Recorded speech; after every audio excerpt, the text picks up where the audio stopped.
Nii, lugupeetavad komisjoni liikmed.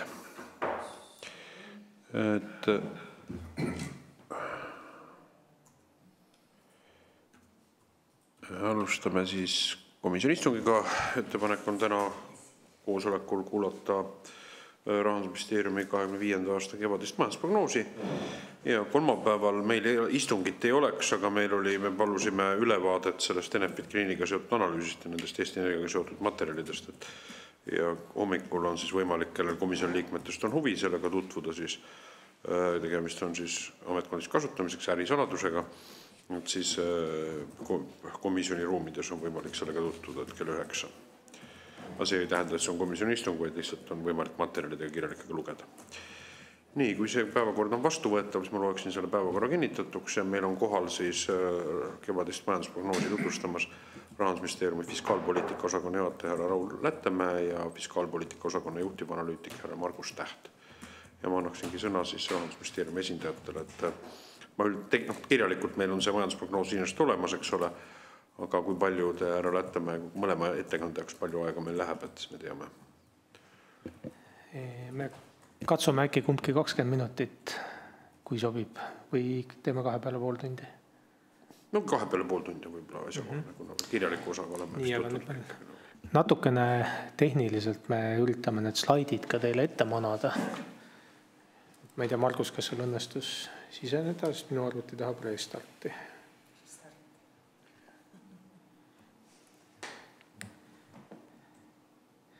Aga ma ei tea, Margus äkki üritab slaididega siseneda, et ma hakkan otsast peale. Et prognoos avaldasime siis eelmisel nädalal ja nii nagu ikka Rahandusministeerium teeb prognoosi valitsusele ja valitsusele siis näitamaks seda, et milline mõju on kehtivatel otsustel ehk et siis sellel osast otsustest, mis on juba seaduse vormis jõustatud, mis tähendab siis seda, et meie keskne stsenaarium sisaldab näiteks kaitsekuludes seda, mis riigieelarve strateegias otsustati, ehk et mitte seda 5% SKP-st, mis siis meedias viimastel päevadel kõlanud on, sest seal ei ole detailid selgunud, seda ei ole niimoodi, meil ei ole konkreetseid otsuseid olemas. Ja samamoodi, kui nüüd koalitsioonileppe viitab sellele, et julgeolekumaks võib sellest esimesest eurost tulumaksu osa asemel ja ettevõtete tulumaksu osa asemel asenduda 24% maksumääraga, et seda meil ka prognoosis põhistsenaariumis ei ole, et meil on seal siis julgeolekumaks täpselt nii, nagu ta kehtivates seadustes on, ehk et kehtib siis aastatel 2025 kuni 2028 ja aastal 2029 see sealt kaob.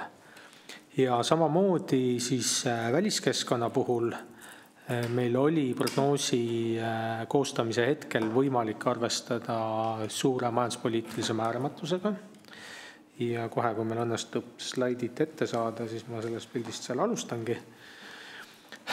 Aga meil siis prognoosis keskses stsenaariumis ei ole USA tollide mõju, et USA tollide mõju, mis siis kuulutati ju välja umbes 2,5 nädalat tagasi, vähem kui 3 nädalat tagasi Ameerikas päris eskaleeruvalt ja mis tänaseks on juba pandud pausile, et seda mõju meil põhistsenaariumis ei ole, küll meil on siis selle kohta riskistsenaarium. Et riskistsenaariumis me aimasime ette, et selline risk on, et Ameerika võib tollid kehtestada. Nii. Me veel vist tehnoloogiaga poolel teel, mulle tundub. Et selles mõttes selline eripära. Meil on prognoosis ka 2 lisa. Üks lisa puudutab siis, võid vist umbes 5. slaidi panna, ma arvan. Et üks lisa puudutab prognoosi vigu, neid me regulaarselt analüüsime eelmine kord täpselt aasta aega tagasi kevadises prognoosis ja seekord ka kevadises prognoosis vaatasime, kui täpsed meie prognoosid on olnud, see on üsna põhjalikult seal käsitletud ja meil on seal ka toodud natukene pikaajalisem stsenaarium. Nii, aga liikudes siis makromajandusprognoosi põhieelduste juurde, siis mida, kas ma nüüd ootan hetke, lootust. Nüüd tahaks küll nagu pilti näidata.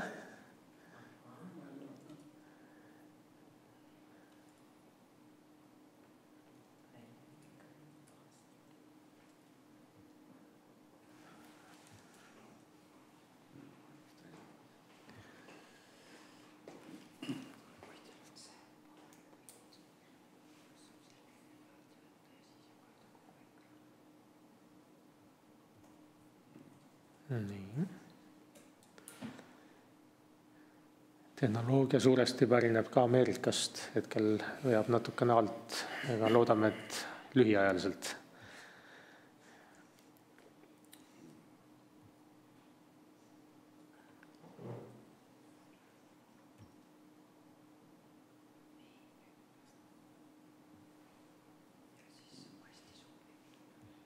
Nii.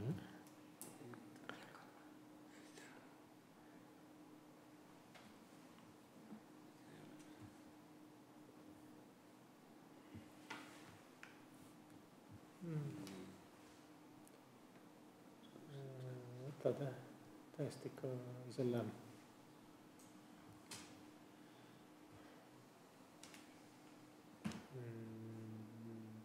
see PDF.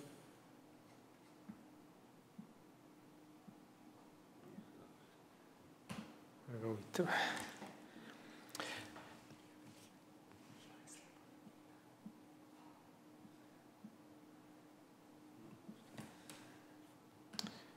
Ma ei tea, kui meil oleks mingisugune juhe, mille ma saaksin kuhugi liita. Sest mul on internetiühendusega. Aga ma räägin edasi. Ühesõnaga, mida me teadsime prognoosi koostamise hetkel oli see, et maailma majanduses oli hästi suur majanduspoliitiline määramatus. Kindlasti saavad komisjoni liikmed slaidid tagantjärele, et praegu meil on natukene tehnilisi tõrkeid. Ja see määramatus põhimõtteliselt nüüd kuidas kokku kaaluda, kui vaadata maailma 20 suuremat piirkonda, siis majanduspoliitiline määramatus võiks öelda, et on nagu selle indeksi kõige kõrgemas tipus, kui kaaluda majanduse ostujõu pariteedi järgi, siis igal juhul võrreldav siis sellega, mis oli COVID-i perioodil. Ja me räägime jaanuari numbrist, mis on seal viimane, ehk et veebruaris-märtsis kindlasti see määramatus veel kasvas. Nüüd selle määramatusega me prognoosis saime arvestada, see nüüd Eesti kontekstis, kus ta meie prognoosis kõige rohkem välja lööb, on see, et kui nüüd mõelda nõudluse poole pealt, siis investeeringud, mida ettevõtted teevad, on üsna oluline nõudluskomponent ja ettevõtete puhul see välisnõudluse mõningane taastumine, mis juba algas eelmise aasta keskelt, pluss siis intressimäärade oodatav langus võiks investeeringuid stimuleerida, aga nüüd nagu see määramatus selle üle, et milline maailm üldse välja näeb, kuidas maailma kaubavahetus välja näeb, on põhiline tegur, mis neid investeeringuid tagasi hoiab ja nüüd meie prognoosi keskses stsenaariumis siis me oleme ettevõtete ja majapidamiste investeeringute osas üsna sükksel ettevaatlikul seisukohal, et me näeme küll nende osakaalu püsimist SKP-s, aga me ei näe seal nagu väga suurt sellist kasvu. Nüüd tulles sealt määramatusest edasi, siis mis on olnud huvitav, on olnud see, et kui maailmas vaadata, mida siis sellised kiiremad indikaatorid, mis siis võiks kajastada kaubanduspoliitika mõju. Vot see slaid. Nüüd, mis võiksid kajastada kaubanduspoliitika muudatuste mõju maailmale, siis need indikaatorid tegelikult veel märtsi lõpus ei olnud väga palju reageerinud. mis siis näitab seda, et kui ma korra liigun siit tagasi eelmisele slaidile, mida ma rääkisin, et majanduspoliitiline määramatus on hästi kõrge, kõigi aegade tipptasemel, siis mida see majandusele tähendab, seda nagu majandusindikaatorid veel kuni märtsi lõpuni väga ei tahtnud näidata. Et tormeturud võiksid reageerida, tegelikult reageerist üsna vähe, ei olnud. USA dollari euro kurss, ma oleks oodanud, et seal on mingid reaktsioonid, tegelikult püsis üsna stabiilsena. Ja mis kõige huvitavam, et ameeriklased, kes tegelikult võiksid ju mõista, et tollide kehtestamine Ameerika hinnataset tõstab, tekitab inflatsiooni, et seda nagu inflatsiooni ootust seal ka oli suhteliselt vähe. Ehk et selline üldine seisukoht oli üsna äraootav. Ja ega meie prognoosis ka ei võta nagu äärmuslikke vaateid, et me sellest siis nagu prognoosimisel lähtusime. Nüüd jättes korra selle määramatuse kõrvale, siis üldine selline välisnõudlus oli meil tõsi madalalt võrdlusbaasilt eelmise aasta keskpaigast juba kergel suksel kasvurajal. Et siin on toodud sinise joonega meie peamiste kaubanduspartnerite impordinõudlus, kokku kaalutud siis meie kaubandusportfelliga, impordi kasv kaalutuna, tagasivaates pärisnumbrid, ettevaates siis vastavate institutsioonide prognoosid. Ja siis on näha, et ettevaates tegelikult on nagu ettevaatlikult olnud see ootus kõikjal meie ümber siis kasvu ootav. Nüüd, miks see on oluline, on see, et kui me räägime Eesti ettevõtete ekspordist, siis see eksport tegelikult käitub ikkagi üsna sarnaselt sellele, kuidas meie nõudluskeskkond ümberringi areneb. Ja koos siis nagu selle nõudluskeskkonna kerge kosumisega alates eelmise aasta teisest poolest ka meie eksport on olnud kosumas. Tööstusettevõtted tunnevad ennast natukene vähem ebakindlalt, on optimistlikumalt meelestatud ja see mingisuguse teatud sellise nagu kasvuimpulsi majandusele võiks anda. Tõsi, Põhjamaad, kes on meie nagu peamised kaubanduspartnerid, et Põhjamaade nõudlus eelmisel aastal veel oli languses ja tegelikult on hea olnud vaadata, et meie ettevõtted on siis nagu ka kaugematele turgudele suutnud oma kaupu müüa. Teenuste poole pealt siis IT-teenuste eksport oli tubli kahekohaline number ja muudes sektorites ka võib-olla veel teataval määral ebakindlus sees ehituses, kaubandussektor tunneb ennast natukene vähem kindlalt. Nüüd, kui me mõtleme selle riskistsenaariumi peale, siis selge on see, et see pilt ei pruugi selliselt kehtima jääda. Nii, miks ta nüüd ei liigu?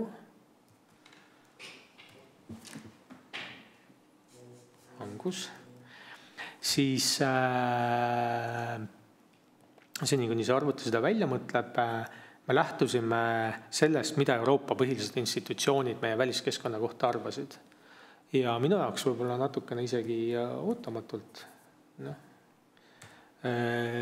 olid tegelikult kõik need hinnangud üsna sellised tagasihoidlikud, et umbes 0,5% võiks olla vastastikuse kaubandussõja mõju Euroopa Liidu majandusele. Räägin Euroopa Komisjoni hinnangust, räägin Euroopa Keskpanga hinnangust ja Europarlament oli ka tellinud mõttekojalt endale üks analüüsi juurde. Mõnes mõttes võib olla ka loogiline, sellepärast, et kui ma mõtlen selle peale, mida nagu Ameerikas arvati Ameerika mõjude kohta, siis Tax Foundation, keda meie siin jälgime oma selle maksuvabaduse indeksi pärast, hindas, et Ameerika majandusele see mõju on 0,7% punkti. Niimoodi sellest baastasemest lähtuvalt. Nüüd meie isegi olime natuke konservatiivsemad, me hindasime mõnevõrra jõudsamalt 0,8% punkti selleks mõjuks. Saame kergelt madalama saame natukene madalama kasvu, aga siiski kasvu poole peal, ehk et mitte siis päris negatiivset kasvu välisnõudluse poole pealt. Ja ma ütleks ka siia juurde seda, et kuigi see esmane šokk Ameerikas välja kuulutatud tollidest oli finantsturgudel üsna isegi jõudus, siis nüüd on need jooned siin, siis tõenäosus, et tegelikult see nagu niimoodi välja mängib ja püsivalt kehtima jääb, on ka üsna madal, et selle joonise me tegime veel hetkel, kus olid välja kuulutatud tervele maailmale tollid, aga ei olnud nagu taganetud sinna siis sellesse, et tollid on peatunud ja kirjutasime, et et ei ole mingit kindlust, et need jäävad sellisel kujul 2, 6 või 18 kuu pärast kehtima ja tegelikult hetkel siis niimoodi ei kehti. Et selles mõttes võib-olla natukene peab mitte üle kartma. Tulles välisnõudlusest sisenõudluse juurde, siis eratarbimises me näeme, et käesoleval aastal eratarbimine pigem on veel negatiivse kasvuga, aga siis jõudsamalt panustab järgmisel aastal. Eratarbijaga on üldse olnud niimoodi, et majapidamiste kindlustunne on olnud viimased 3 aastat üsna pessimistlik ja majapidamised kardavad muuhulgas üsna palju töötuks jäämist, et nende meeleolu on olnud selline ettevaatlik, kartlik ja eks see avaldub siis ka mõju eratarbimise nõudluses, säästmises ja selgitab ka natukene seda, miks kaubandusettevõtted tunnevad ennast ebakindlamalt. Siin joonisel on kõrvalti pandud palgakasvu number ja hinnakasvu number. Alates järgmisest aastast üsna veenvalt palgakasv ületab hinnakasvu, käesoleval aastal inflatsiooni number 5,2, palgakasv 4,9. Selle 5,2 kohta ma ütlen kohe, et siin on tehniliselt on see automaksu mõju hinnatud selliselt ja see on nüüd metoodika eripära, mida Eurostat ka Statistikaametile ütles, et autode registreerimistasu ei ole arvestatud mitte auto hinnakomponenti sisse, vaid ta jookseb ühes teises alamindeksis riigilõivude all ja ta kaalub mõnevõrra nagu suuremana kokku, kui see tõenäoliselt tegelikult see mõju on. Ehk et sellest 1,2% punktist me ütleks, et 2/3 võib-olla on niimoodi tehniliselt üle hinnatud. Ja kui ma siia nüüd kõrvutama hakkan, et registreerimistasust me ootame maksutulu kuskil 130 miljonit, käibemaksu tõusust käesoleval aastal kuskil 110 miljonit eurot, siis taandades mõlemad nagu enam-vähem sama suurusjärk, taandades mõlemad mõjud nagu 100 miljoni peale, siis kuidagi tundub seal hinnaindeksis olevat niimoodi, et käibemaksu 100 miljonit annab inflatsiooni mõju 0,6% punkti, aga automaksu 100 miljonit annab 0,9% punkti, mis ei ole nagu intuitiivselt tegelikult majandusliku loogikaga hästi kooskõlas, sellepärast et käibemaksu mõju mõjutab siiski nagu kõiki tooteid, kandub palju selgemalt hinnanäitajatesse kui automaksu mõju, ehk et siin nagu teatav sükene tehniline aspekt on.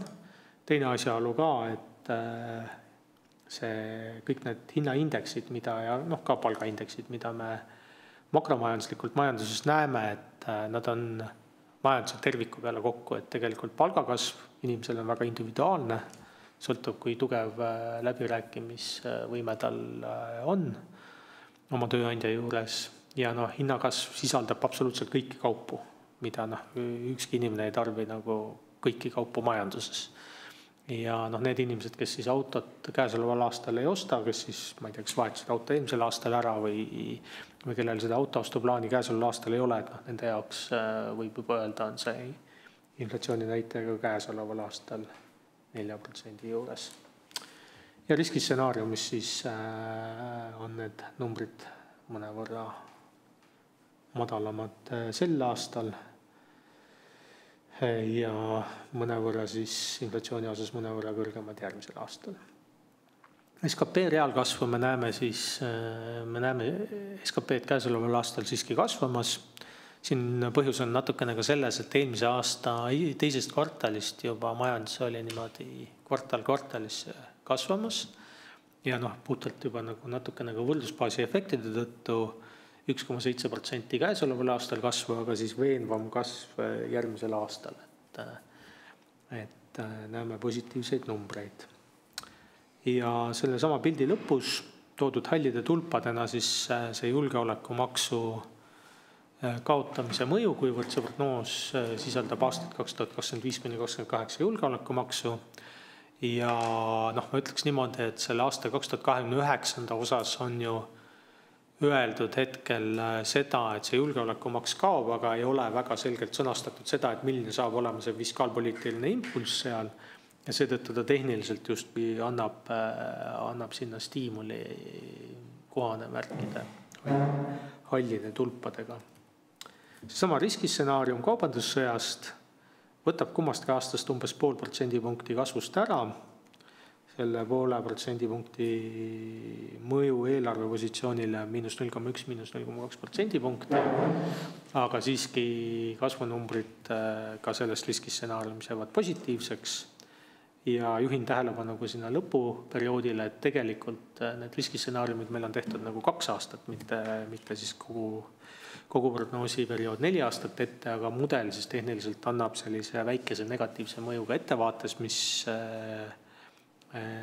minu meelest on kohane nagu siin slaidil näidata, et indikeerida seda, et kaubandussõjal kindlasti on mingisugune kasvupotentsiaali halvendav mõju terves maailmas. Ja ma arvan, et see mudel siin selles osas on nagu üsna tõene, et indikeerib, et vabakaubanduse halvenemine kahjustaks meie pikaajalist kasvu. Viimane slaid, võtan prognoosi kokku. Ajaloolises perspektiivis reaalne SKP siis prognoosi järgi kergelt kasvamas. Me oma kasvupotentsiaali näeme kuskil seal 2% natukene allpool. Ja no see siin joonisel paistab ka välja, et see ettevaate punane joon on mõnevõrra madalam kui eelmine kümnend ja mõnevõrra veel madalam kui üle-eelmine kümnend. Me kasvutemposid nägime, mis on ka loogiline, et me oleme oma rikkamatele riikidele järele jõudmise tempos, me oleme järgi jõudnud ja selle võrra on meie kasvutempo on ettevaates väiksem, et varem, kui me olime vaesemad võrreldes oma jõukate naabritega, siis see kasvutempo oligi selgelt suurem. Nominaalne kasv, mis siis on inflatsiooni ja hinnaindeksite võrra kõrgem kui reaalne kasv, et siin tõsi oli viimastel aastatel üsna suur vahe, aga ettevaates see vahe taandub sellisele ajaloolisele tasemele. Ja nominaalne kasv on tegelikult meie prognoosi puhul, ma ütleks, üks olulisemaid näitajaid, sellepärast, et kui ma panen siia peale maksutulude laekumise, mis riiki kõige rohkem huvitab selle prognoosi puhul, siis see käib üsna hästi käsikäes majanduse nominaalse mahu arenguga. Viimastel aastatel me näeme, et maksutulud on kasvanud kiiremini kui SKP ja ettevaates ka kasvavad veel siin ka käesoleval aastal pisut kiiremini, see peegeldab 2 aspekti. Üks on see, et makse on suurendatud ja teine aspekt on see, et meie majanduskasv on ka suurema maksusisaldusega, mis siis tähendab seda, et kui me mõtleme nagu SKP peale, SKP muu hulgas on nagu majanduses teenitud sissetulekute ehk palkade ja kasumite summa ja selles palkade ja kasumite summas siis see palga osakaal on kasvanud ja jääbki püsivamalt kõrgemale ehk et nii-öelda nagu töötaja kätte jääb sellest SKP-st rohkem, aga palk on siis selline tululiik, kus see maksusisaldus ongi suurem, sest palga pealt makstakse sotsiaalmaksu, tulumaksu, palgasaaja oma palgast midagi säästab, aga ta viib selle poodi ehk et seal see maksusisaldus on ka suurem. See nagu selgitab seda erinevust siin ajutist. Ja tööturust mul palgakasvu pilt oli, aga tööpuudus siis ettevaates on alanemas, aga pigem siis rohkem järgmisest aastast, et selle halli perioodi kestel, kus meil reaalne kasv oli negatiivne 10 kvartalit, ettevõtted tegelikult hoidsid töötajaid tööl, siit on näha, et meil tööpuudus eriti ei suurenenud ja nüüd esimene reaktsioon, kui see majanduse elavnemine jätkub, on see, et olemasolev tööjõud nagu rohkem tööle rakendada ja seejärel siis hakata värbama. Kuigi küsitlustes enamik sektoreid ettevaatlikult juba nagu natukene ütleb, et ettevaates nad näevad tööjõunõudluse või värbamise kasvu, välja arvatud siis veel kaubandussektor, et tarbija küll on üsna ebakindel tööturu suhtes, aga tegelikult me näeme, et põhjust võib-olla otseselt ei ole, aga siit ma annan edasi Margusele. Ilmselt mul kulus nüüd natukene rohkem, sest me siin slaididega mässasime. Ja, liigume siis kiirelt edasi riigi rahanduse juurde ja alustamegi kõige peamisest näitajast ehk eelarve puudujäägist. Eelmise aasta puudujääk kujunes märkimisväärselt väiksemaks, kui me ootasime ja see kandub edasi ka sellesse aastasse. Selle aasta puudujääk 1,5% SKP-st. Võrreldes eelmise aastaga suurenevad tulud, siin on mitmed maksumäärade tõusud, lisandub automaks. Nüüd edasi 2026. aastal puudujääk jällegi süveneb. Samuti on põhjuseks tulumaksumuudatused, aga näiteks järgmisel aastal kasvavad ka kaitsekulutused, mis siis puudujääki suurendavad. Siis 27-28 jällegi peamiselt maksude tõttu, maksutõusude või prognoosi kasvu tõttu puudujääk väheneb ja 29, siis kui praegu vastavalt seadustele kaob ära julgeolekumaks, siis puudujääk on kasvamas. Võrreldes eelarvestrateegiaga on pilt parem kõikides aastates ja see slaid näitabki nüüd seda muutust võrreldes siis eelarvestrateegiaga. Et paranevad kõik aastad ja kõik valitsussektori tasandid. Peamiseks põhjuseks ongi siin maksulaekumine, mis parandab nii kohalike omavalitsuste positsiooni, nende puudujääk on väiksem, kui me eelmise sügisel prognoosisime, aga peamine osa tuleb siiski keskvalitsusest. Ja kui me vaatame maksuprognoosi täpsemalt, siin siis jällegi muutused võrreldes eelarvestrateegiaga, siis on näha, et selline püsiv positiivne muutus tuleb füüsilise isiku tulumaksust. Siin taga on peamiselt tööjõuturu prognoos, palgakasv on olnud kiirem, see oli juba eelmine aasta kiirem, kui me ootasime ja kandub ka edasi järgmistesse aastatesse. Et palgad on suuremad ja ühtlasi tähendab see ka seda, et siis maksuvabast tulust kasvatakse kiiremini välja. Nüüd juriidilise isiku selle aasta pluss on selles mõttes ajutine, et see tuleneb maksumäära tõusust aasta alguses, mis siis tähendas seda, et eelmise aasta lõpus maksti välja suurem hulk dividende ja nendelt laekus tulumaks selle aasta jaanuaris, mis siis mõjutab selle aasta eelarvepositsiooni. Ja see efekt järgmistesse aastatesse on negatiivne, kuna siis väljamakstav kasum on väiksem, kuna eelmine aasta siis maksti rohkem välja, siis järgmistel aastatel on seda jaotatavat kasumit vähem. Ja positiivne efekt on ka käibemaksul. Siin on eratarbimine veidi paranenud, aga ka valitsussektori kulutused ja peamiselt on seal just kaitsekulutused. See siis samuti suurendab käibemaksu laekumist võrreldes eelarvestrateegiaga. Ja kuna maksuprognoosi me oleme ülespoole korrigeerinud, siis väljendub see ka maksukoormuses. Maksukoormus sel aastal kasvab. Ühe põhjusena on siin ka taastuvenergia tasud, mis alates sellest prognoosist on meil valitsussektori tulude hulka arvatud. See on ka siis tulenevalt Eurostati juhistest, kus nemad käsitlevad taastuvenergia tasu sarnaselt maksuga ja vastukaaluks siis taastuvenergia toetused on siis kulude poole peal, et eelarvepositsioonile on sellel neutraalne mõju, aga tõstab tulude taset ja tõstab ka maksukoormust, circa 0,2% aastas. Siin sinise pideva joonena on näidatud maksutulude kasvud, siin on ka näha siis, et selle aastal on kasv kiirem, järgmine aasta siis aeglasem.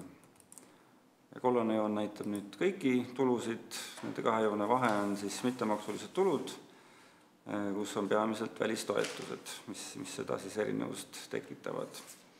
Ja välistoetuste osas siis ka lähiaastatel näeme kõrgemat taset, et näiteks RRF-i vahendeid saab kasutada kuni järgmise aasta lõpuni ja ka Rail Balticusse läheb lähiaastatel suurem summa ja prognoosi lõpuperioodil need mõnevõrra vähenevad. Nüüd, kui me liigume kulude juurde edasi, siis siin paistab sel aastal ja järgmisel aastal kõrgem tase. mida siis saab ka põhjendada peamiselt välisvahenditega ja kõrgemate investeeringutega, et nii kaitsesse kui ka Rail Balticusse. Kulude tase siin hakkab vähenema, 27. aastast alates jääb see juba alla ka nominaalsele kasvule, et siis seega siis panustab siis eelarve puudujäägi vähenemisele. Nüüd, kui kulusid vaadata majandusliku sisu lõikes, siis siit võib-olla sellise peamise või mis nagu muutub protsendina SKP-st on kindlasti intressikulud. Puudujäägid tähendavad siiski laenukoormuse kasvu ja ka intressikulude kasvu. Materiaalsed immateriaalsed varad ehk siis investeeringud on lähiaastatel kasv, juba nimetatud Rail Balticu tõttu. Ja siit veel võib-olla siis öelda, tööjõu majandamiskulud on pigem vähenevas trendis. Selle aasta tööjõukulude kasv jääb alla 1% näiteks valitsussektori tasandil. Siis võib kulusid vaadata ka funktsioonide lõikes ehk nii-öelda KOFOG-i lõikes. Kõige suurem osa kuludest läheb sotsiaalsesse kaitsesse, millest üle poole on pensionid. Et siin see sõltub siis nii pensioniindeksist kui ka pensionisaajatest. Siis püsiva sellise väikse kasvutrendiga on tervishoiukulud, see on suuruselt siis teine kulude valdkond. Siin taga on peamiselt haiglate kulud. Ja siis paksema rohelise joonega on välja toodud ka riigikaitsekulud, mis siis järgmisel aastal saavutavad maksimaalse või rekordtaseme siin prognoosiperioodi jooksul. Ja see nüüd on siis baseerub eelmise aasta RES-il, siin ei ole veel sees uue koalitsiooni lubadusi kaitsekulusid täiendavalt suurendada. Ja viimane pilt lõpetuseks võlakoormusest, et nii võlakoormus kui ka intressikulud sel aastal vähenevad. See on ka seotud peamiselt eelmise aasta oodatust parema tulemusega, kus meil laenude kaasamise otsused tehti vastavalt prognoosidele, aga kõik see siis eelarve puudujäägi katteks ära ei kulunud eelmisel aastal. Tõstis reservide taset, need võimaldavad siis, või nendest siis finantseeritakse suuresti ka käesoleva aasta puudujääk. Täiendavalt siin väga palju juurde ei laenata, et protsendina SKP-st ta langeb, nominaaltase pisut kasvab. Intressikuludes siis on ka näha sellist kasvu, et kui selle aastal 200+ miljonit, siis prognoosiperioodi lõpuks jõuab juba 350 miljoni euroni intressikulu. Aga see oli lühidalt kõik meie prognoosist. Aitäh! Ja aitäh, läheksime siis küsimuste juurde. Et mul on üks küsimus, mis puudutab nüüd, te olete viidanud tegelikult majandusprognoosis siin sellele, et Euroopa Komisjoni metoodika järgi, mis puudutab see the production function methodology for calculating potential growth rates, on Eesti majandus praegu sügavas majanduskriisis Euroopa Komisjoni metoodika järgi. Olete te seda varasemalt ka niimoodi selle metoodika järgi meie majanduse olukorda väljavaateid hinnanud, kuidas te näiteks eelmise aasta puhul, või te olete võtnud, see on iseenesest see metoodika on 2014. aastast koostatud Euroopa Komisjoni majandus- ja rahandusdirektoraadi tellimusel. Oskate härra Lettema vastata?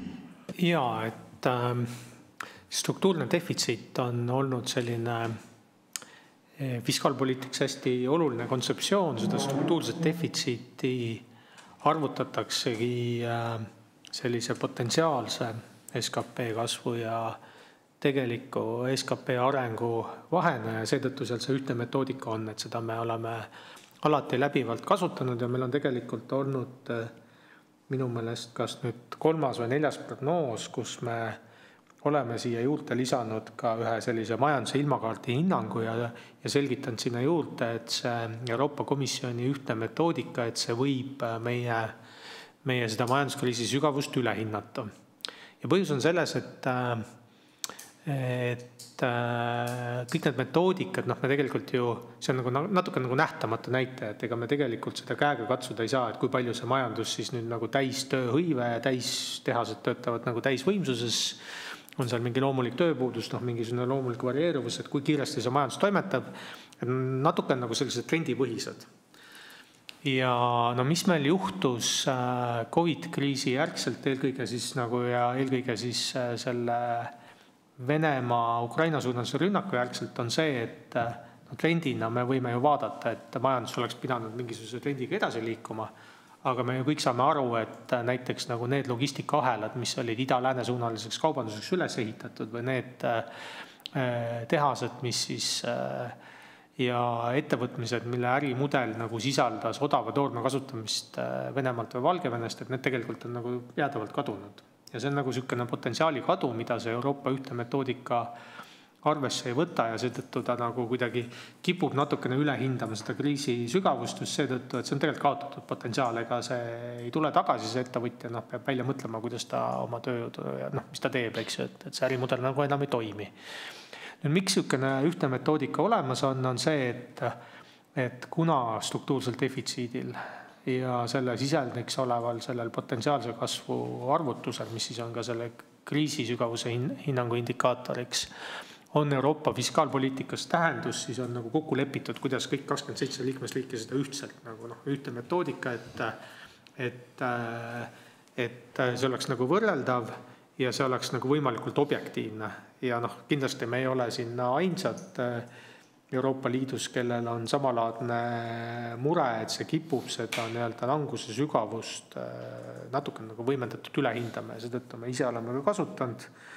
Seda meile on soovitanud ka eelarvenõukogu ja me oleme ka eelarvenõukogu nõu juba mõnda aega tagasi kuulda võtnud, seda ilmakaarti kasutama hakanud. Eelarvenõukogul endal on sarnane toode Eesti Pangal ka, et nagu kuidagi erinevate objektiivsete näitajate kaudu hinnata, et mis see majanduse tervis on. Ja nüüd nagu see ilmakaardi kogum ütleb seda, et majandusolud on jahedad tõepoolest, aga nad ei näita nagu seda sügavat kriisi ja see on nüüd see, et me ei saa sellest Euroopa metoodikast, mis on kokku lepitud, ka nagu kõrvale minna. Selge, nii et Euroopa Komisjoni metoodika tähendab majandusprognoosist tehtud järeldus, et Euroopa Komisjoni metoodika järgi, kui te olete analüüsinud seda, tuvastab Eestis sügava majanduskriisi, et see on relevantne ja et selle metoodika, see mida te olete kirjutanud. Euroopa Komisjon, selles mõttes me oleme selle ilmakaarti kõrvale pannud, et me üritame võimalikult relevantse hinnangu majandusele anda, aga see hinnang on kohustuslik osa prognoosist, et neid struktuurse defitsiidi näitajaid hinnata, et Margusel vist oli sul üks pilt. Ja ma ei tea, kuidas need katalogiseeritud on, kas te olete eraldi analüüsi teinud, 120 lehekülge vägagi makroökonoomiliste valemitega tööd, eks ole. Et see annab praegu hinnangu, Euroopa Komisjoni metoodika annab meie majandusele hinnangu, mis puudutab seda puudujääki või majanduslõhet, annab hinnangu sügav majanduskriis.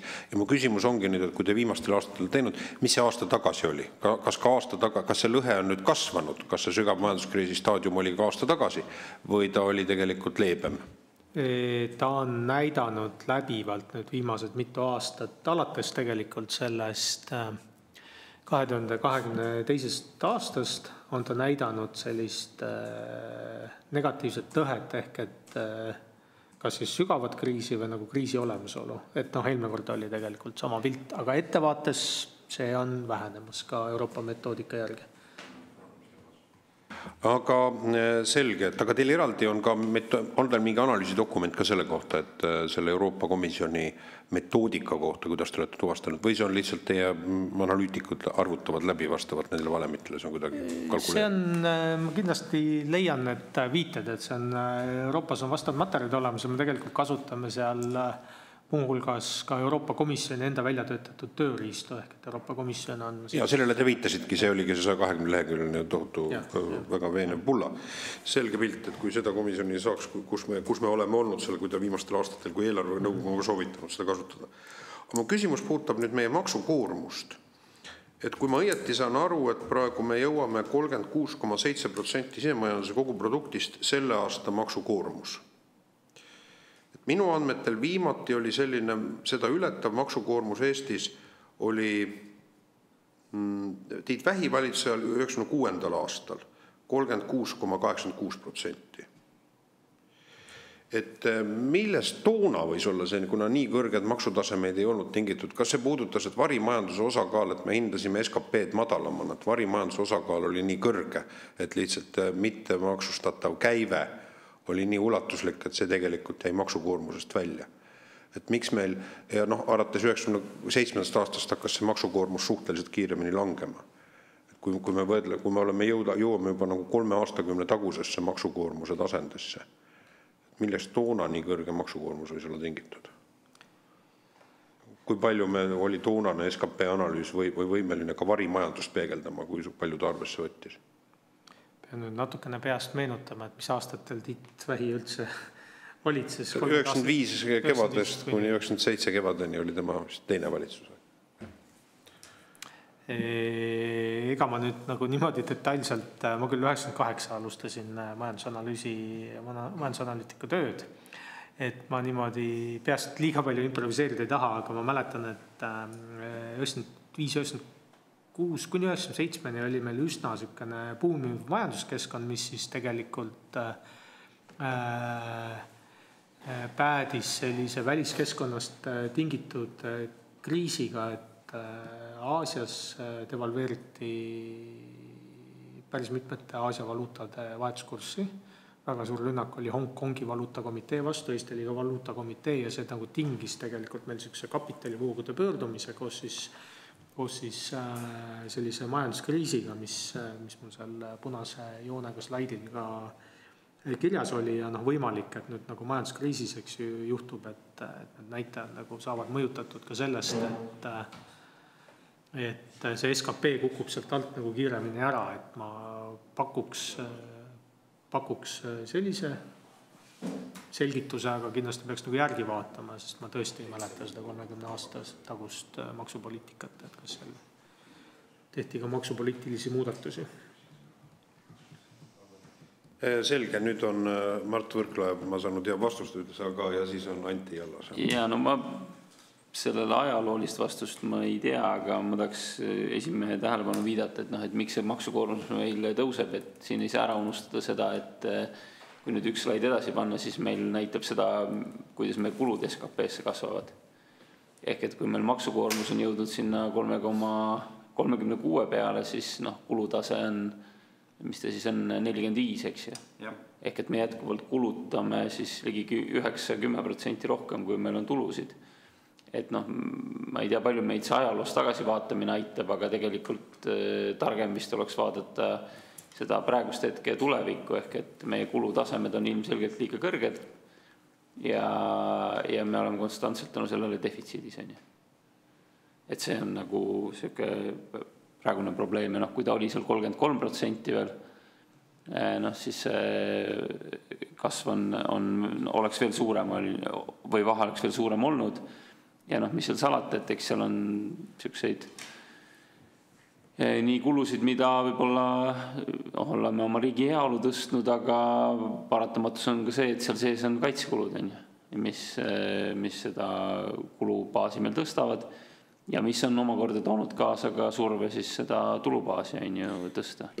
Nii, Anti Allase küsimus. Ja aitäh, et vaataks see viimane slaid, kus oli siis riigi võlakoormus. Et tahtsin küsida, et kas siin on sisse arvutatud ka siis kogu see nii-ütelda kaitsekulude maksimumpakett, mis täna teada ei ole. Siin on sees riigieelarve strateegias ette nähtud kaitsekulude maht, ehk et kui siin on meedias olnud juttu ja koalitsioonileppes 5% SKP-s, et seda siin sees ei ole. Et see kindlasti tähendaks suuremat võlakoormuse kasvu.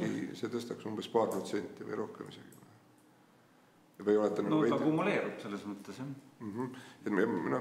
Küsimus oligi, et kui vaadata siis seda, et siin on hästi palju küsimusi ja õhus, kuna ütleme, et ettearvamatust on väga palju maailmas, aga meil ei ole hetkel ka neid oma asju siin veel sisse pandud. Ma tahtsin seda uurida, et kas te olete ka ministeeriumis täna vaadanud, et lõpuks see võlakoormus tuleb ka ikkagi vaikselt hakata tagasi maksma, et mis võiksid olla need selline maksutulu koht, mis nagu majandust kõige vähem mõjutaks ja ühtlasi ka siis seda reaalset toimetulekut nagu probleeme ei tekitaks juurde.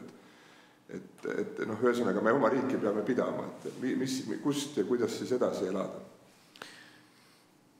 Ma hakkan nagu tagantpoolt ette, et umbes 10% punkti minu meelest oli see kaitsekulude mõju sinna sellele lõpule, võib-olla natukene alla 10, et ta jõudis kindlasti üle 30% SKP-st selles mõttes, et kui me nüüd mõtleme seda, et me tegelikult ju juba praegu oleme tõstnud, kui sa mõned korra selle eelmise slaidi, see vist oli, oleme tõstnud, eks ju, oma kaitsekulud 3,5% SKP-st, ja me tahame tõsta 5%, et see juba nagu lükkab võlakoormusesse juurde, juhul kui selline katteallikat ei ole.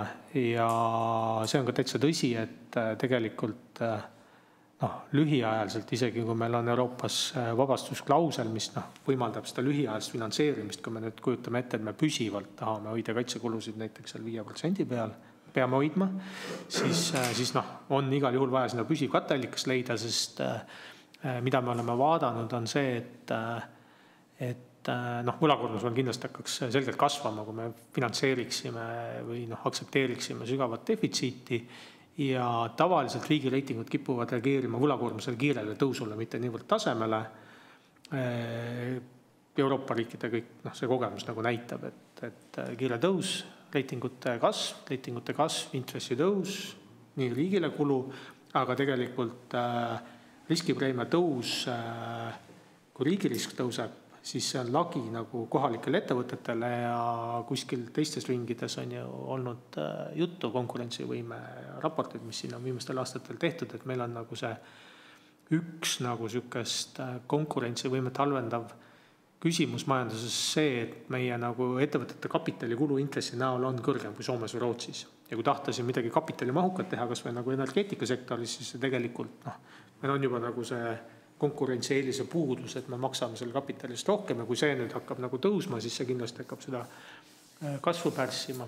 Mis nüüd puudutab maksupoliitikat, siis kindlasti on see nagu poliitiline valik, eks ju, et kust see katteallikas võtta ja poliitiline valik juba ka nagu selle vaatevinkli pealt, et kas see on nagu sissetuleku pool või on see kulude pool. Et siin nagu selles mõttes me kindlasti anname nõu, aga me lähtume ju sellest, mida nagu siis poliitiline tahe soovib. Aitäh. Mul on küsimus nüüd, kui ma vaatan, võrdlesin aasta tagasi aprilli lõpul 2024 tehtud Rahandusministeeriumi kevadprognoosi. Siis seal oli tegelikult prognoosi ootus 2025. aastal SKP reaalkasvuks 3,3%, nüüd on prognoos selleks aastaks 1,7% ehk ligi 2 korda madalam. Toona oli prognoosiks inflatsioonile 2025. aastal 2,5%, nüüd on sümmeetrilised numbrid ära vahetanud 25 asemel 5,2% inflatsioonist. Et mis on tegelikult need aasta jooksul nüüd prognostilises vaates, mis on baaspõhjus nende kaheks negatiivseks trendiks, et 2 korda väiksem majanduskasvu ootus ja samas üle 2 korra suurem inflatsiooni ootus? Ma ütleks, et majanduskasvuga on olnud see, et see taastumise alguse leidmine või et see taastumise algus on olnud mitu prognoosi järjest edasi lükkunud, et see on olnud pettumuseks, aga kui me nüüd tõesti vaatame eelmise aasta nagu numbreid, siis me nagu kvartalisse eelmise aasta juba teisest kvartalist teatavat kasvu nägime, et praegu meil nagu on suurem julgus, et see ettevaates võiks pidada, aga on olnud kasvu edasilükkumine ja on olnud suuresti ka väliskeskkonnast tingituna, et meil siin see Põhjamaade piirkond ja kogu meie nagu kaubavahetuspiirkond on olnud ilmselt siis nagu rohkem mõjutatud ja häiritud nendest teguritest, mis on nende nõudlust tagasi hoidnud või sellisest Vene rünnakust ja nii edasi, et see on olnud kasvu poole peal. SKP poole peal 2 tegurit, praegu ma tean ka, et meil selle survestab seda inflatsiooni toidutoorme hinnatõus, et kindlasti on siin roll välistel teguritel Ja teatav roll on ka sellele, et kui riik siis fiskaalstiimuli kokkutõmbamiseks ja julgeolekukulude finantseerimiseks on teinud maksumuudatusi, et siis see teatava nagu sükse hinnatõusu impulsi on sinna juurde andnud. Nii, meil on härra Võrklaeval on küsimus või tähelepanek ja siis on proua Ingerain.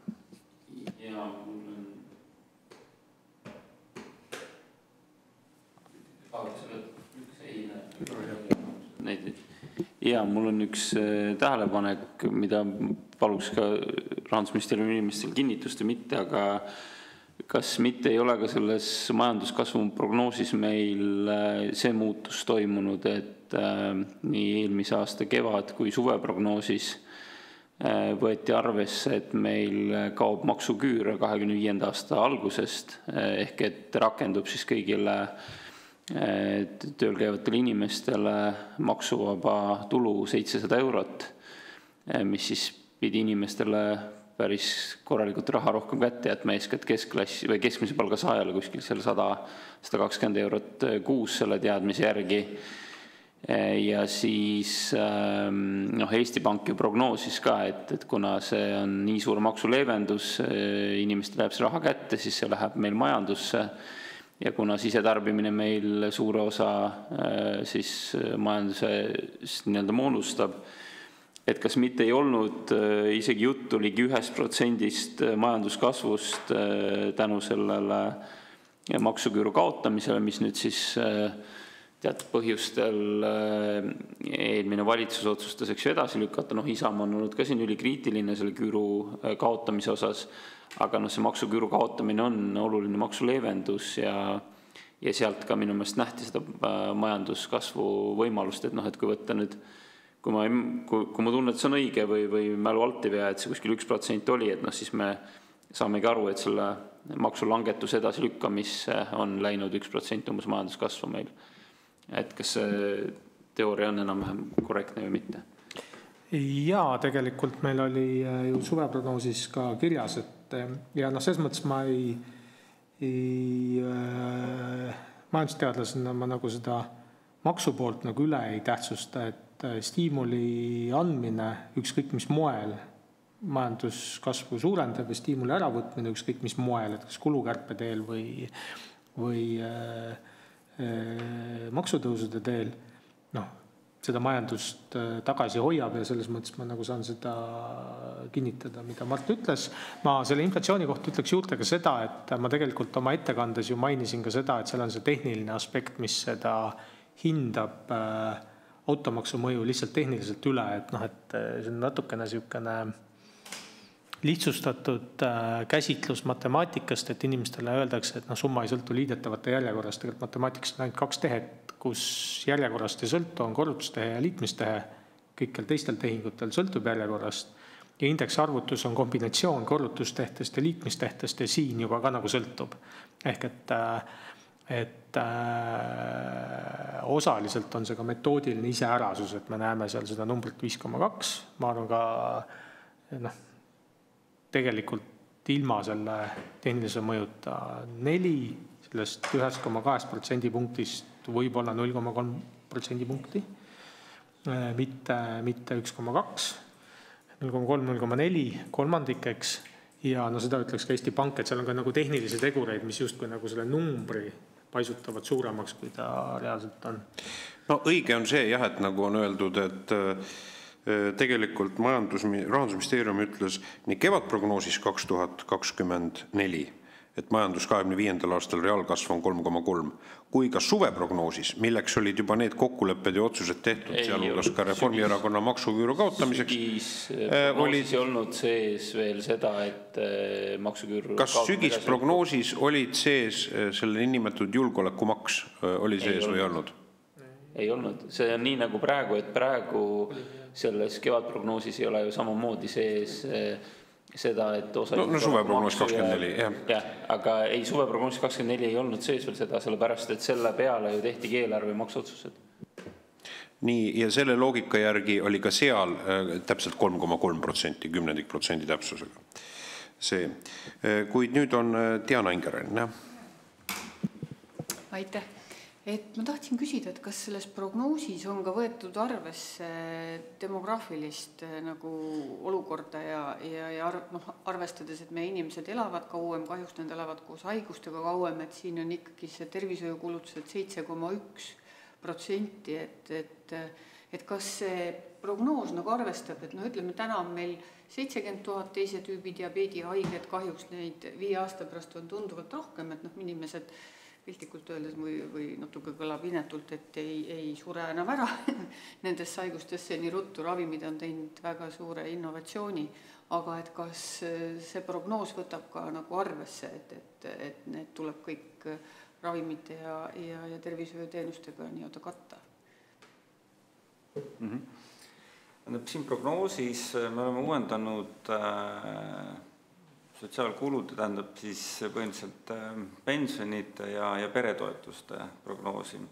Ja seal me oleme küll, õigemini Sotsiaalkindlustusamet on võtnud aluseks uuendatud rahvastikuprognoosi, mis küll paraku eelmise prognoosiga võrreldes näitab natukene suuremat suremust ja väiksemat sündivust,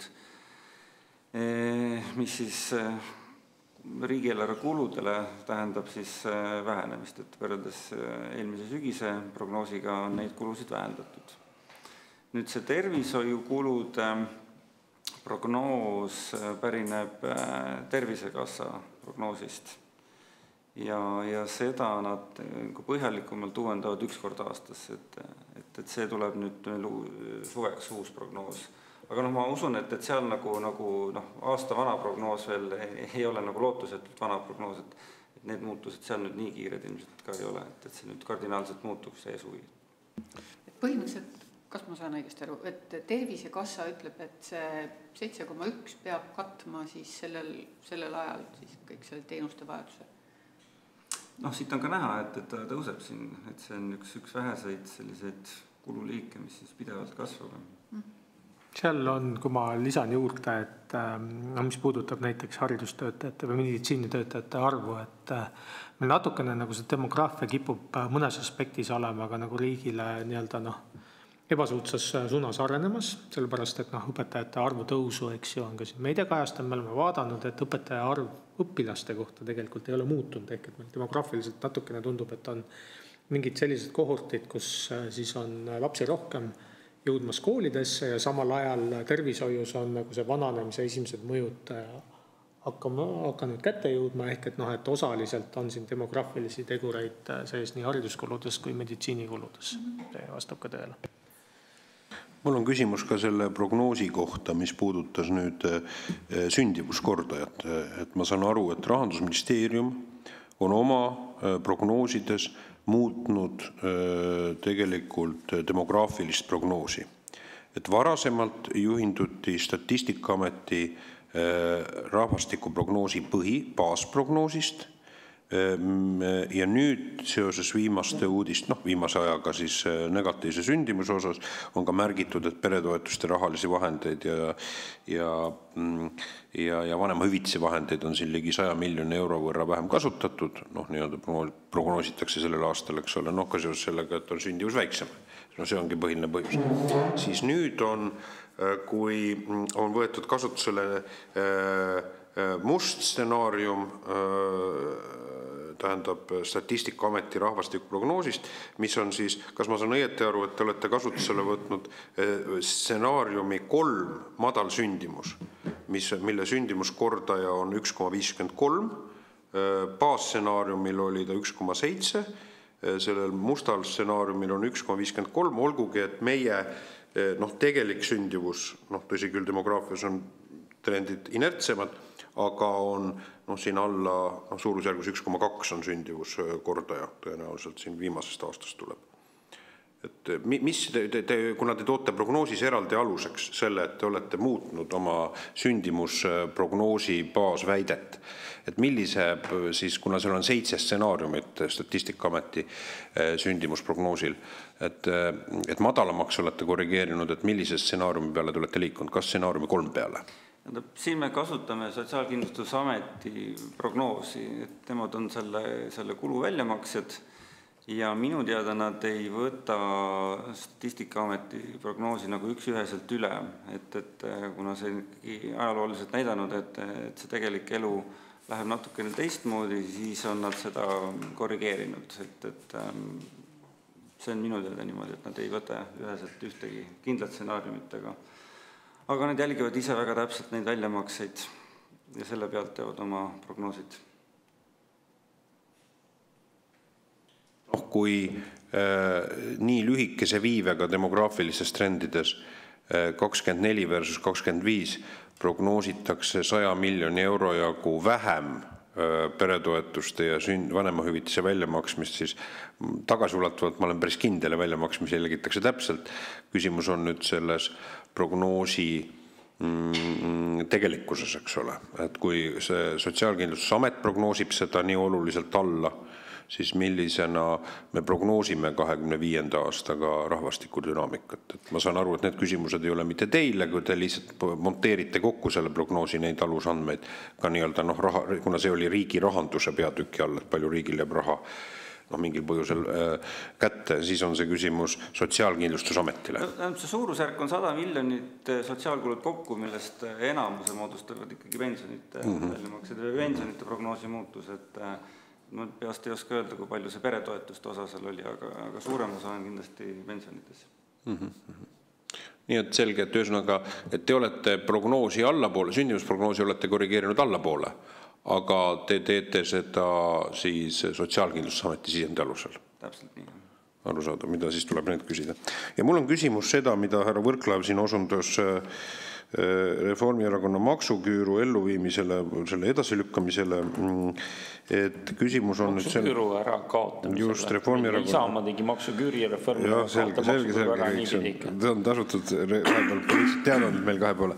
Aga mu küsimus on nüüd selles, et majandusprognoosist tuleb välja hoopis selle projekti elluviimisel huvitav fenomen. Et nimelt järgmisel aastal, kui see asi ellu viiakse või jõustub, siis selle tulemus on, et Eestis kerkib inimpõlve kõrgeimaks tööjõu efektiivne maksumäär.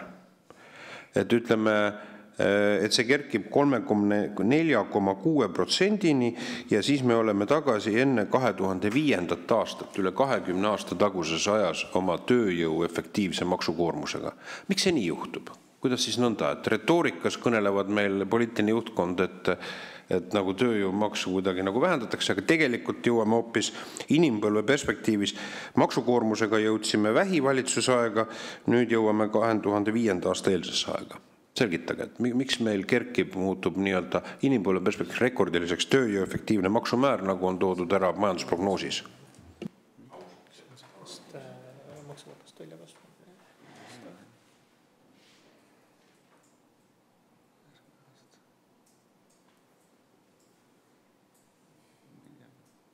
Mis peame täpsustama seda siin?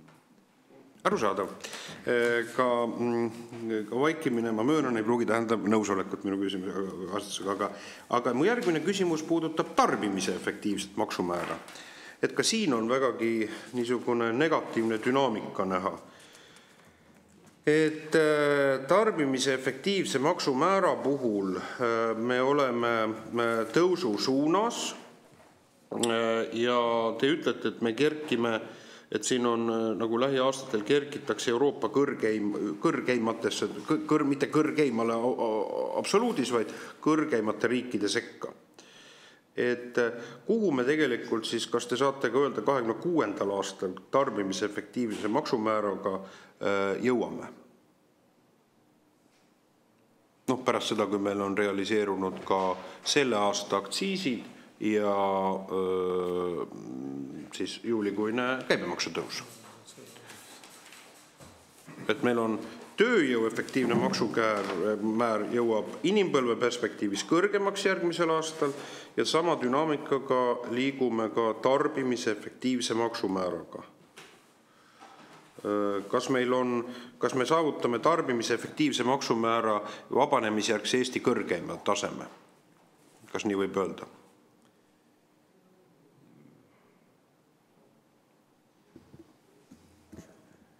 Tahad sa seda joonist interpreteerida?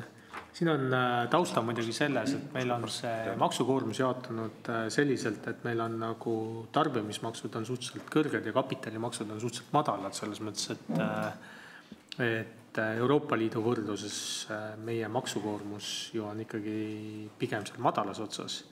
Ja küsimus natukene on selles, et kuidas ta on nagu jaotunud, et siin nagu sisemises struktuuris on mõningaid erinevusi. Nüüd tõepoolest tarbimismaksudest, eks ju, mis tarbimismaksud on aktsiisid ja käibemaks, eks, ja siin aktsiisimaksutõusud on ette nähtud. Ja julgeolekumaks sisaldas ka käibemaksu tõusu, see ilmselgelt annab efekti, ma ei tea, Markus, leidsid seal mingi numbri? Jah, tarbimismaksud, nad on olnud siiski eelmise kümnendi keskel kõrgemalt, kui nad on nüüd sel aastal ja järgmisel aastal.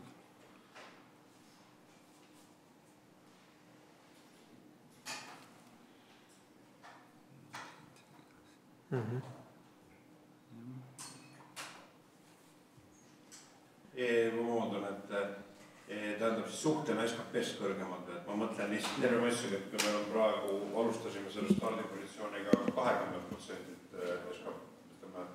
20% alustasime käibemaksumääraga. Tõsi, juurde tulevad aktsiisid ja niisugused ressursitasud, ja mis sinna, need, mida sinna pannakse täpselt, eks ole, tubaka ja need aktsiisid.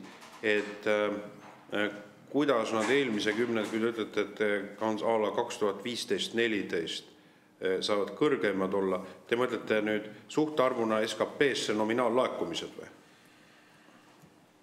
Kuidas see tarbimise maks, me oleme niisugused võimsad tiigrihüppeid teinud siin? Kas ma võin vahepeal esimehe eelmisele küsimusele vastata, et selle töö efektiivse maksumäära kohta, et tegelikult siin prognoosis on kenasti kirjas, et mis siis vahepeal juhtus, ehk et 24. aastal tõusis ta selle tõttu, et see sama maksuküür, mis meil on, et siis inimeste maksutulud, palgad jõudsid nii kaugele, et nad suur osa väljus sealt sellest piirist, kus veel maksuvaba tulu kehtis, ehk et hakkasid teenima üle 2100 euro ja siis neil kadus ära see maksuvabastus ja seetõttu siis see tööjõu efektiivne maksumäär tõusis.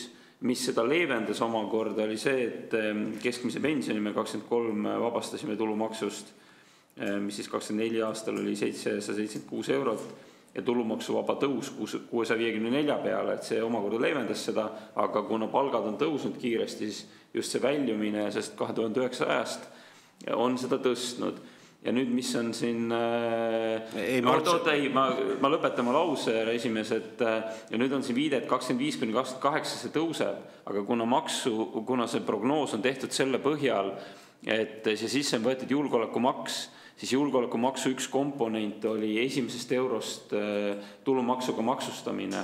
Ja see tõstis selle üles, kuna see jääb nüüd ära, siis see omakorda toob selle alla, ehk et need numbrid järgmisel aastal kindlasti muutuvad ja ma arvan, et need võivad isegi minna allapoole, kui see 24. aasta seis oli, sest et kuna esimest eurost tulumaksu ei tule julgeolekumaksuna, kuid jõustub 7 eurot tulumaksuvabastus kõigile, siis see toob seda efektiivset maksumäära hoopis alla. Ehk et õige tähelepanek, aga elu on juba vahepeal muutunud, esimest eurost julgeolekumaks tulumaksult jääb ära ja see protsent tuleb alla, ehk et ta ei jää läbi aega kõrgemale tasemele. Aga nüüd võime järgmise küsimus. Ei, ma ei öelnud, et läbi aegade Rahandusministeeriumi majandusprognoos ja ma arvan, et prognoosiga ei ole korrektne vaielda, ütleb selgelt, et me jõuame tagasi tööjõu efektiivse maksumääraga 2005. aasta eelses olukorda. Seda ma tsiteerin dokumenti. Ja siinkohal on korrektne ikkagi prognoosiga nendel eeldustel, mille põhjal see tehtud on, me ei peagi vaidlema, aga me teame, et eeldused kohe muutuvad ja see toob omakorda kaasa muudatused. Ja ma tean seda, ma olen ajalehest ja raadiost kuulan raadiot ja seal selgub, et julgeolekumaks, mille tähtajalisust prognoosib Rahandusministeeriumi majandusprognoos, et see osutub irrelevantseks. Mõned kuud tagasi antud lubadus, tõepoolest, et ma ei tahagi suugi Rahandusministeeriumi ametnikelt esitada küsimusi selle kohta, et tegelikult seda julgeolekumaksu väidetavalt nii käibemaksu 24% taset kui tulumaksu 24% taset kaotatakse muuta püsivaks. Kas see vastab tõele või ma ei oska seisukohti võtta. Selle koha pealt see on tänase politsei juhtkonna kõlanud väited. Aga mul on küsimus, tulles tagasi selle kaudse maksustamise olukorra kohta, et Eesti ajaloolises võrdluses, et on õige see, et meie maksustruktuur on, omandimaksud on suhteliselt väiksemad võrreldes siin teiste riikidega, aga ma küsingi nõnda, et kas me nii-öelda tarbimise efektiivne maksumäär, kas me saavutame ajaloolise seniidi? Jah, aga see meil on ka enne olnud selliseid kõikumisi, kus on peaaegu samale tasemele jõudnud. Ei, seda küll, aga ma küsin, et ma kordan küsimust. Kas me saavutame tarbimise efektiivse maksumääraga, siin on osundatud sellele, ma sellepärast täpsustangi üle prognoosile, kas me saavutame ajaloolise seniidi? Mul on tunne, kui me vaatame seda graafikut siin majandusprognoosis, et siis 2019 äkki me olime ka seal 23% juures äkki või isegi nõks üle. Ja ma tänan härra Võrklaev tähelepanekute, kõrvaltähelepaneku tegemist, aga mul oli küsimus härra Tähele. Jah, ma selle protsendi täpsustaks üle, et kuhu me täpselt jõuame. Selge, aga te saate töökorras selle protsendi siis esitada, aru saada. Mul oleks see, kui meil on olemas see aastate lõikes see rida, mis puudutab tööjõu efektiivset maksumäära ja tarbimise efektiivset maksumäära ja maksukoormust Eestis protsendina SKP-st, siis ma arvan, et see oleks avalikkusele kindlasti dünaamikatena huvitav. Kas ma saan õieti aru, et praegu nagu Rahandusministeerium on teinud ka ühe niisuguse kiilu või niisuguse slaidi selle kohta, et kui tulumaksu 2%, ja tähendab siis see füüsilise isiku julgeolekumaksu osa füüsilise isiku tulumaksustamisel ja käibemaksustamisel, et kui seda tegelikult ei oleks, kuidas ma seda interpreteerin, et kui see 29. aastal ära kaob, siis majandus kasvaks selle läbi suurusjärk 1% täiendavalt. Et kas ma siis tagurpidi ütlen, et majandus kasvab nende maksude tõttu 1% vähem või? Ja kuidas ma seda teie slaidi interpreteerin? Mina nagu kui ma nüüd selle kasvuslaidist räägin, et... Te olete tulnud seal nagu mingi alternatiivprognoosi või selle näite, eks ole?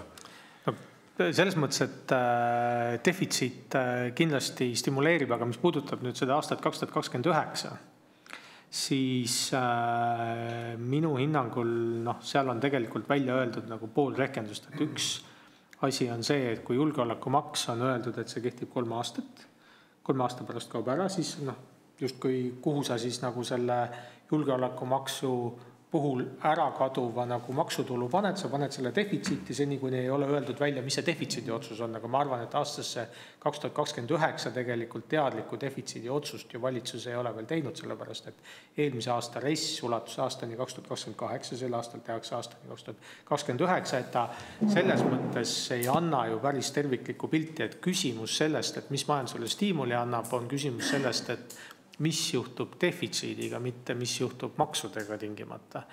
Ja kui on otsustatud ja kui on välja hõigatud, et üks osa nagu riigi rahandusest ehk maksupoliitika on justkui välja hõigatud aastani 2029, aga kõik see ülejäänud maailm, mis puudutab fiskaalpoliitikat aastasse 2029 defitsiidi osas, millist defitsiiti valitsus sel aastal aksepteerib, kas ta kompenseerib seda maksutulu äralangemist sellega, et kulud langevad seal, sest see ajutisus oli ju eeldusel ka, et kaitsekulud on ajutised, et kui see tehe on nagu tegemata, siis see natukene tehniliselt võib öelda, et ta nagu seni, kuni ta sinna defitsiiti tuleb panna, ta on stiimul, sest seadustatud on ta selliselt, aga tegelikkus sõltub ju sellest, et mis see nagu fiskaalpoliitiline impulss seal on. Ja minu meelest aasta 2029 osas valitsus alles sügisese RES-i käigus hakkab otsustama, mis seal nagu tegelikult toimuma hakkab. Et selles mõttes see on natukene nagu tehniline, aga poolik hinnang, eks ju, et kui seal niisugune stiimul on, SKP-s seda mõju avaldab, aga kas on see minu meelest on lahtine. Tähendab, kas ma saan õieti aru, et loomulikult see on poliitilise juhtkonna küsimused, mis küsimusi nad mis järjekorras otsustavad, aga nii-öelda teie sisendile on antud, et see, mis puudutab makse, see, mis puudutab defitsiidimäära ja see, mis puudutab, et neidega tegeletakse alles sügisel. Et ka tegelikult see, mis puudutab siis riigikaitsekulude rahastamist ja kuidas seda kavatsetakse teha, seda küsimust otsitakse, aga vastused hakatakse otsima sügisel. No põhimõtteliselt ju RES aastani 2029 selge, see on siis sügisene teema. Sel sügisel. Arusaadav, ära Alar, palun. Aitäh, et praegu me tegeleme siin niisuguse surnud koera üle aia loopimisega, et andmed pole täielikud ja ikkagi nagu prognoosime tulevikku, et veidike nagu niisugune kurb seis.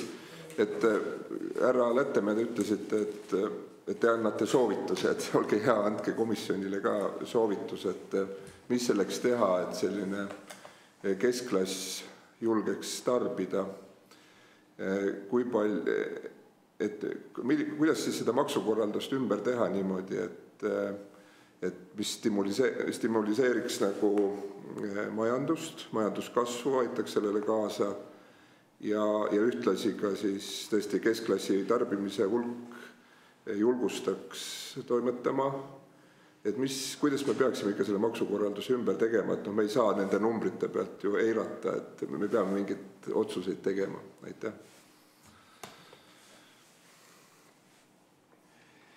No eks see maksupoliitika on ikkagi ju kokkuvõttes poliitiline otsus, et päeva lõpuks teevad selle poliitikud,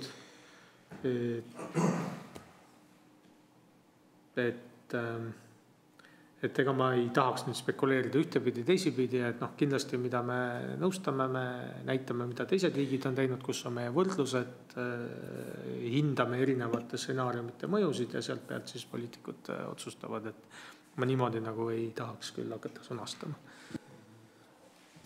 Jah, arusaadav. Ma tulen selle juurde tagasi, et see nüüd julgeolekusse minev juba otsustatud vahendid. Üks asi on nüüd see nii-öelda, et mu küsimus on, et kas nüüd on teile Rahandusministeerium on siin teada, palju on järgmisel aastal Eesti riigikaitse kulu siis? Olgu ta nominaalsummas, ütleme, kuna see on juba ju, praegu meil on ju aprilli lõpp, sellega peaks ju tegelema, eks ole, et ütleme ka planeerimisega, ressursi planeerimisega. Et mis siis riigikaitse kulu nominaalsummas ja protsendina SKP-st on, mis on siis valitsuse kavatsus? Kas see sisend teile on antud?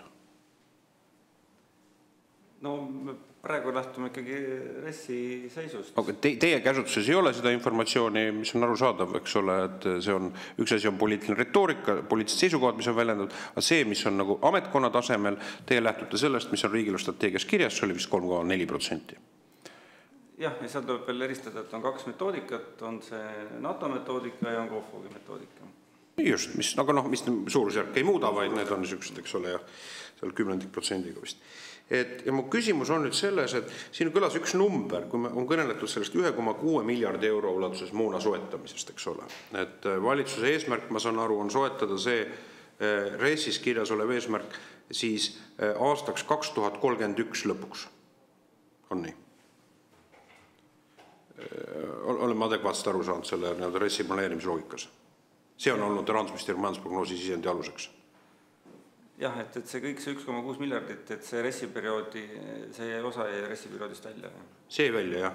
Ja ma saan aru, et RES-i-perioodi, mis puudutab siis aastaid 25, 26, 27, 28, 4 aastat, sellesse on planeeritud seda raha, nüüd täna külas üks uus number läbi, 1,087 miljardit eurot. See on see informatsioon, mis on siis Rahandusministeeriumil, et see peaks jaotuma 4 aasta peale. Siis võetud kohustused, mis siis tekkepõhiselt, mida riik peab siis kohustustega katma moona soetamiseks. Jah, see, mis siis otsustati lisaks eelmise sügise RES-is. Just. Varasemalt olemasolevale. Ja, see on 1,87 miljardit ja kui palju te olete planeerinud, et seda täiendavat moona raha sellel aastal peaks välja makstama? Palju see eeldus on siis? Seda numbrit ma pean otsima. Oskab Mart täiendada, mäletad valitsuse tasemelt?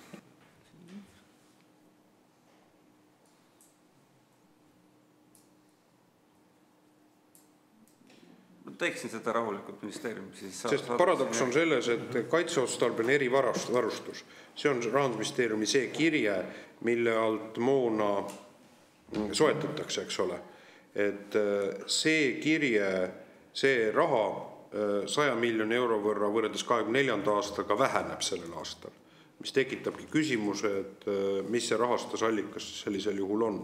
Kui 24. aastal sügisel valitsus langetas otsuse 1,6 miljardi euro jagu soetada 31. aasta lõpuks, nägi ette, nagu teie ütlesite, 1,087 miljardi jagu soetada aastatel 25–28, siis tervemõistus ütleb, et see peaks olema täiendav raha. Aga kuidas siis on võimalik, et see kirje, kust soetatakse moona, see on see kaitseotstarbeline erivarustus, Kaitseministeeriumi majandamiskulude all moonale, et kuidas selles summa hoopis konsolideeritud summa võrreldes 24-ga, mis oli eelnev sellele summa ajale, kui otsustati täiendavat moona soetada, see hoopis väheneb 96 miljardit. Saate aru minu paradoksist?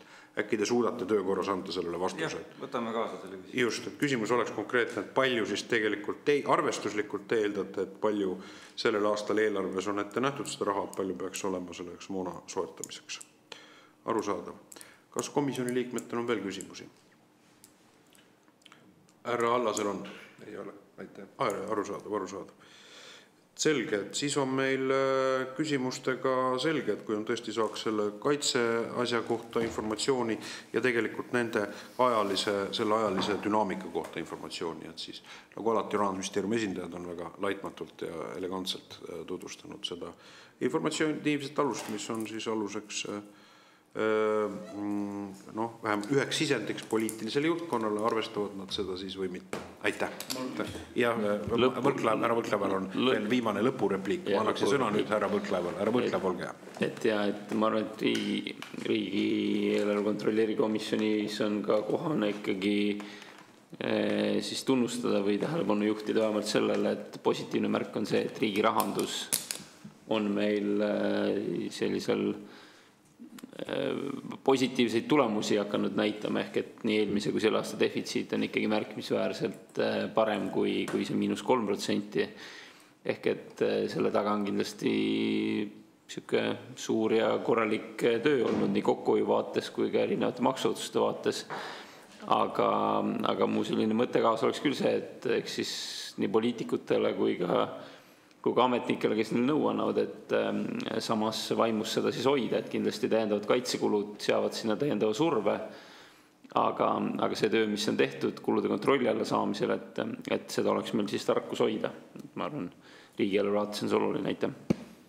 Jah, ma arvan, et siin oli oma iva selles, et see Reformierakonna maksuküür lükati edasi, et siit me näeme selle mõju, jah. Jah, see järgmise aasta mõju majanduskasvul on kindlasti väga positiivne, kui see lõpuks kaob. Jah, järgmise aasta majanduskasvu puhul seda, kas ma õieti Rahandusministeeriumi esindajad oskavad öelda, kas järgmise aasta majanduskasvu prognoosite te suuremana või väiksemana võrreldes 24. aasta suvel prognoositud majanduskasvuga 25. aastaks?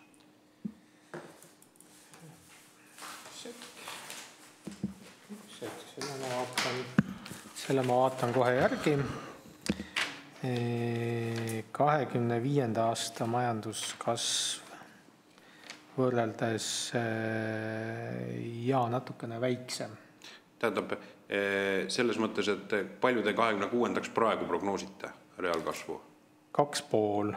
2,5 ja te prognoosite 3,324 suvel, eks ole? See tegelikult oli kahetine selles mõttes, et kuna meil ei olnud julgeolekumaksu mõju suveprognoosis sees, nagu siin ennist oli juttu, siis meil oli tegelikult suveprognoosis 2 stsenaariumit ja alternatiivses stsenaariumis julgeolekumaksu mõju oli maha võetud ja me siin nagu võrdleme sellega, mis on nagu võrreldav ja tõepoolest väike gramm, 0,2% punkti on prognoos aastaks 2026 majanduskasvule väiksem võrreldes suvise prognoosiga, 0,2% punkti. Suhteliselt vähe ja see on nüüd võrreldav selles mõttes, et eelmisel aastal oli tõesti suveprognoosis julgeolekumaksu ei olnud sees, oli suurem, aga need mõjud olid juba toona nagu esile toodud, et neid mõjusid arvesse võttes on see vahe suhteliselt väike. Aitäh ja sellega on koosolek läbi.